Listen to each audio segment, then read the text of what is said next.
seria, admitamos, um estereótipo moderno, mais do que uma preocupação da época.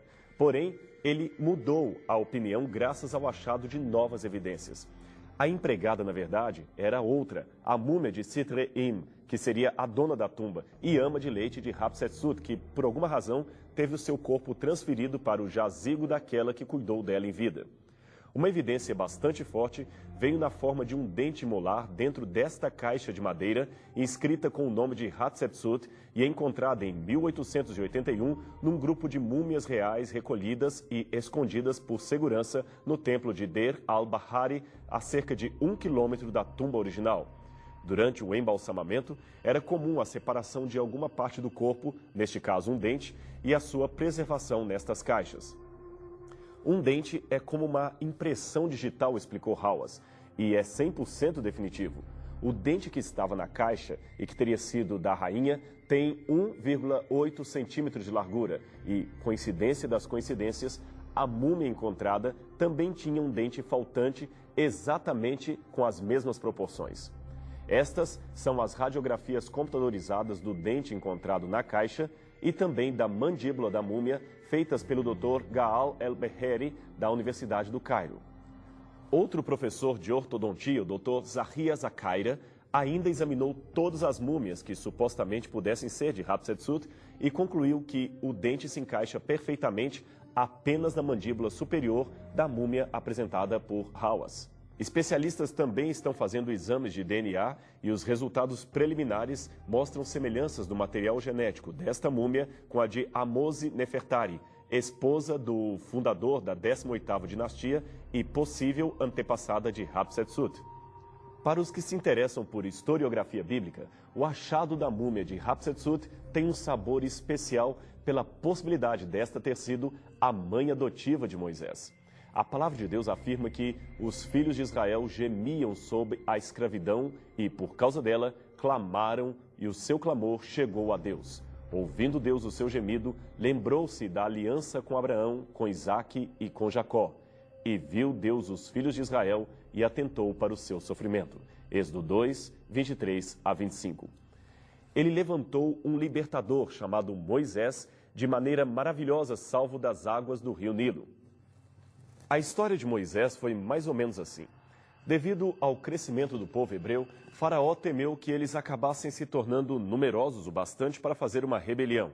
E, por isso, ordenou a morte de todos os meninos do sexo masculino, de modo que eles deveriam ser atirados no rio para morrerem afogados. Miriam, porém, era uma hebreazinha muito esperta, que, para salvar o irmão recém-nascido, resolveu um plano executado com a sua mãe, colocá-lo num cestinho de junco especialmente vedado e deixá-lo boiando às margens rasas do rio.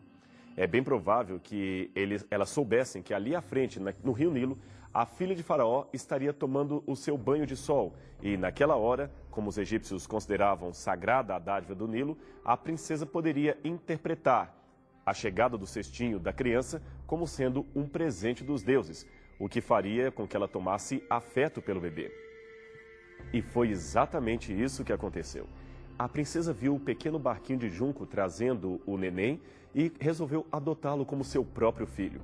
Miriam, que acompanhava tudo escondida, correu até ela e sugeriu que havia uma hebreia lactante que poderia ser a ama de leite da criança. Essa hebreia, evidentemente, era a mãe verdadeira de Moisés. Assim começa a história deste grande herói hebreu, criado como príncipe nas cortes egípcias, escolhido de Deus para ser o libertador dos filhos de Israel. A vida de Moisés sempre foi marcada de tremendas manifestações do poder divino. A sarça ardente, as pragas do Egito, a visão de Deus pelas costas, a passagem do Mar Vermelho. Foram acontecimentos tão fantásticos que os críticos não tiveram outra reação a não ser seguir o caminho natural da dúvida, negar a sua historicidade. Algumas descobertas, no entanto, têm jogado por terra as teorias revisionistas do Êxodo. Um dos primeiros motivos encontrados pelos céticos para duvidar do relato bíblico era o fato de que a história de Moisés, sendo salvo do Nilo, parecia-se muito com a saga de outros heróis da antiguidade. O mito de Sargão I, o grande rei de Acade, é um bom exemplo. Sargão governou a Babilônia na segunda metade do terceiro milênio antes de Cristo. e foi um personagem legitimamente histórico, mas com um surpreendente começo de vida. A semelhança entre o relato do seu nascimento e a narrativa bíblica acerca de Moisés foi tão evidente que alguns concluíram não se tratar de mera coincidência. Este tablete de argila encontrado no Iraque traz um interessante trecho do seu nascimento. Ele diz: Sargão, o rei poderoso de Agade ou Acade sou eu. Minha mãe era humilde. O meu pai não tive oportunidade de conhecer. O irmão de meu pai vivia nas montanhas. Minha cidade é Azipanu, que está situada na ribeira do Eufrates.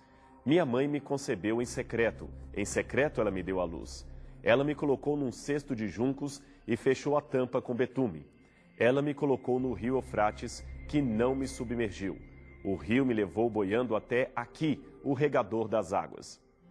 Até recentemente, muitos entendiam que este mito seria o texto original que inspirou escribas judeus a criarem uma lenda de um herói hebreu. Afinal, é fato conhecido que em 587 a.C., os judeus foram levados cativos para a Babilônia. Ali eles poderiam ter conhecido a história de Sargão, que foi acrescentada à história de Moisés após o fim do cativeiro, em 537 e 536 a.C. Mas, se provássemos que a história original não vem da Babilônia e sim do Egito, isto mudaria tudo. Afinal, se o texto bíblico for o reflexo de um mito babilônico, este deverá ser, obrigatoriamente, o direcionador literário de seu conteúdo.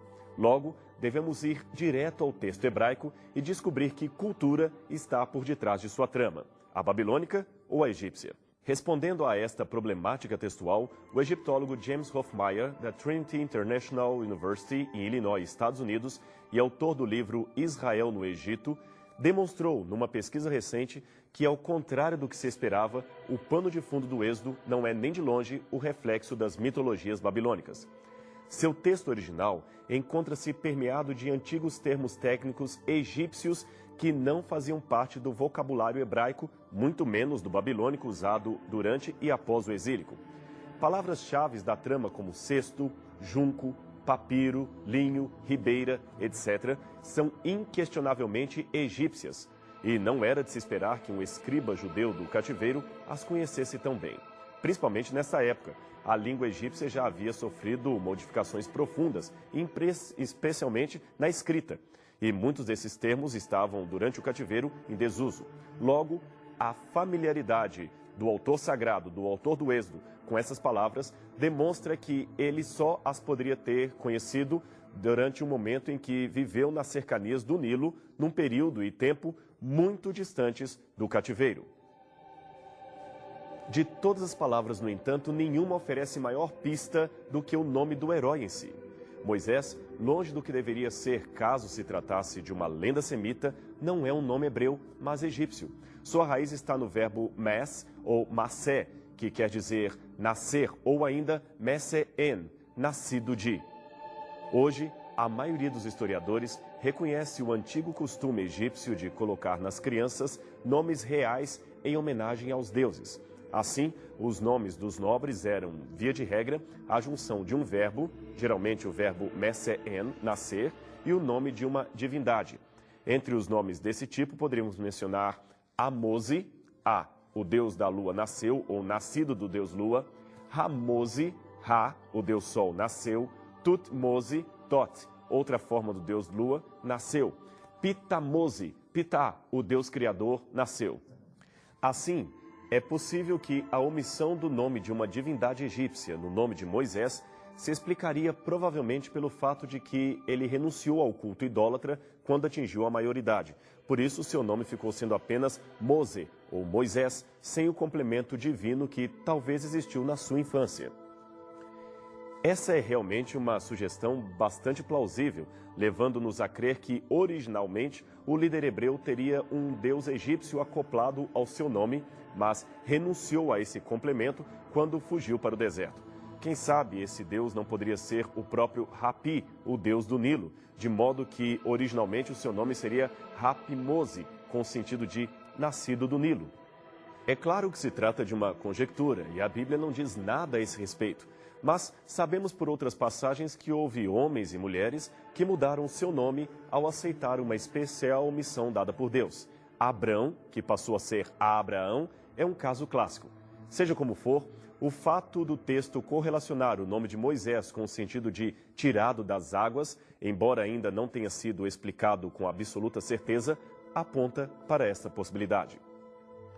Porém, não obstante tais dificuldades etimológicas, devemos lembrar que colocar crianças em rios para deixá-los à sorte da providência divina não era algo tão incomum no Antigo Mundo.